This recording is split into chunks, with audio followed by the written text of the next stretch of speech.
చంద్రుడు నెమ్మదిగా ఆకాశంలో వెలుగుతూ ఉంటే రేణుకాదేవి నదీ తీరాన శివుడి ఆరాధనలో లీనమై ఉన్నది. ఆమె చుట్టూ నిప్పులు మండుతున్న దీపాల వెలుగుల వలె ఉన్నది. వాయువులో దివ్యమైన హోనధ్వని వినిపిస్తూ ఉన్నది. ప్రకృతి అంతా ఆ తపస్సుకు స్పందిస్తూ ఆ శివభక్తి, ఆ పవిత్రతకు ప్రతిఫలంగా ఒక దివ్యకాంతి నెమ్మదిగా ఆకాశం నుండి దిగుతున్నది. ఆ కాంతి ఆమె గర్భంలోకి ప్రవేశిస్తుంది. ఓ మహాశక్తి జన్మించబోతున్న సంకేతం అది. కాలం గడిచింది.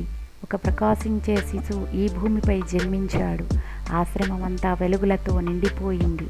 శిశువు చేతుల్లో నుండి వెలుగు ప్రసరిస్తోంది. ఆయనే పరశురాముడు. ఋషి జమదగ్ని శిశువుని చూశాడు. తన హృదయం ఆనందంతో నిండిపోయింది. ఆశీర్వాదంగా చేతిని శిశువుపై ఉంచినప్పుడు చుట్టూ ప్రకృతి ప్రకాశించింది. వృక్షాలు వంగి నమస్కరించాయి.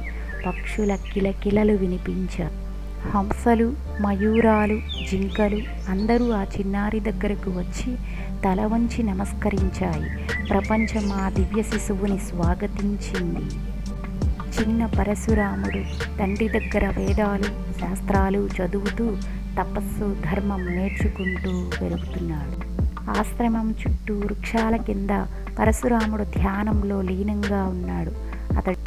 అతని చేతిలో ఒక సాధారణ విల్లు, కానీ దానిలో దివ్యత ఉంది. వనంలో ధనుర్విద్యను సాధిస్తూ ధైర్యాన్ని సంపాదిస్తూ ఆకాశంలో ఒక్కసారిగా దివ్య తేజం చుట్టూ తిరుగుతుంది. శివుడు ప్రత్యక్షమయ్యాడు. ప్రపంచం నిలిచిపోయి శివుడు ఒక దివ్య ఆయుధం పరశురాముని చేతిలో ఉంచుతాడు. ఆ ఆయుధం నుండి వెలుగులు, శక్తి వలయాలు విరబూస్తున్నాయి. అది కేవలం ఆయుధం కాదు, ధర్మాన్ని సంరక్షించేందుకు వచ్చిన ఆశీర్వాదం. ఆయుధం స్వీకరించిన తరువాత పరశురాముడు భక్తితో శివునికి మోకాళ్లపై కూర్చొని నమస్కరిస్తాడు. ఆ వినయం, ఆ భక్తి ఆయన శక్తికి మూలం.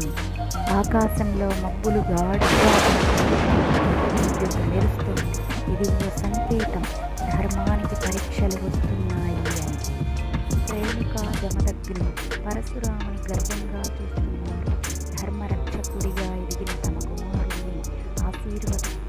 ఆ సమయంలో అరణ్యపు మార్గంలో ఒక గొప్ప రథం ప్రవేశిస్తోంది. ఆ రథం నుండి దిగుతున్నాడు రాజా కార్తవీర్య అర్జునుడు. వెనుక అతని సైన్యం నిలిచి ఉంది. జమదగ్ని ఆశ్రమంలో కామధేను విరాజిల్లుతోంది. ఆమె చుట్టూ శాంతి ఉంది, కానీ అంతా త్వరలో మారబోతుంది.